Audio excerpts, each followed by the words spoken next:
All right, Lip. Uh, Actually, Daniel, tell me how you think about this. I would imagine that the cuff, the stabilization cuff that was put on him by White way back at the extraction site, um, can wirelessly take the client's data and send it to their computers, so that there doesn't really need to be any back and forth. But you are the health professional and I am not. So if you think there is no computer, there's no way that could happen, and there would have to be some talk, uh, that's fine. Let me know. Or how about this? How about cool cyberpunk computers can totally do this, but there is absolutely an override where you can say, hey, there are complications. I need to talk to you.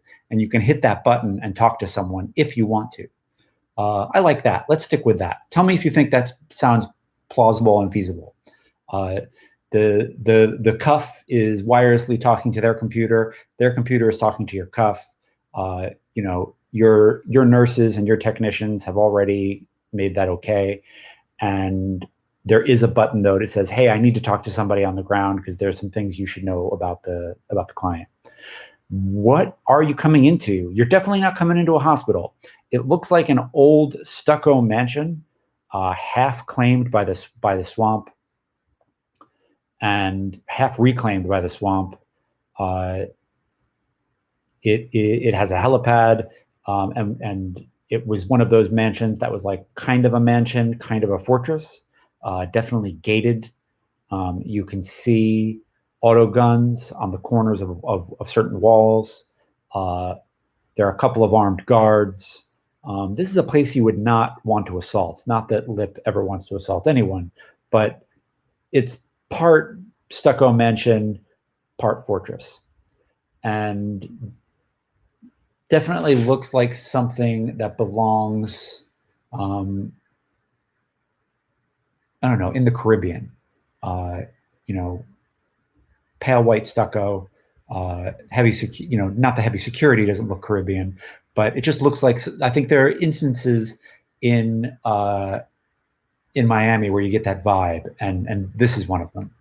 Um, Definitely looks like somewhere that a rock star or a billionaire might have lived once, and now there's some kind of hospital, probably for a criminal class, is what you would imagine, or a kind of, yeah, no, probably criminals. And so you imagine that there's some sort of underground, underworld funding that's going on here. Uh, that's about it. If you have any more questions, let me know.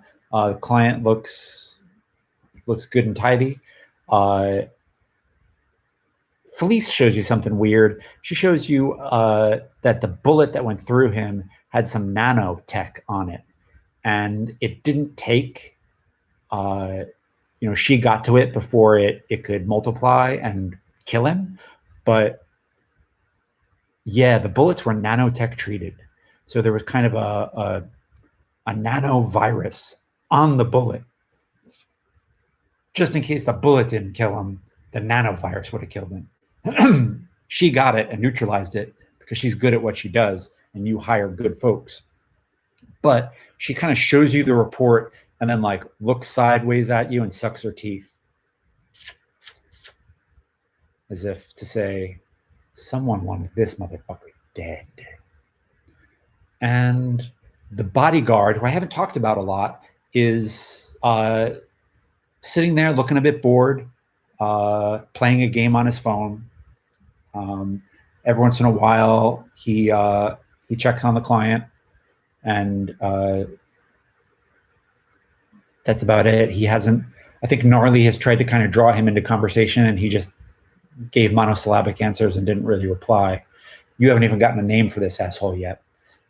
He's the only bodyguard who made it on board, and yeah, he just seems quiet and uninterested and ready to get off this thing with the client at the underground hospital. Underground meaning culturally underground, not actually underground, if that makes sense. Cool. Um, That's it, man. If you want to hit the override and talk to the hospital and just talk to the people on the ground and let them know what they're getting into, that's awesome. And any other questions, let me know. Boom, boom, boom.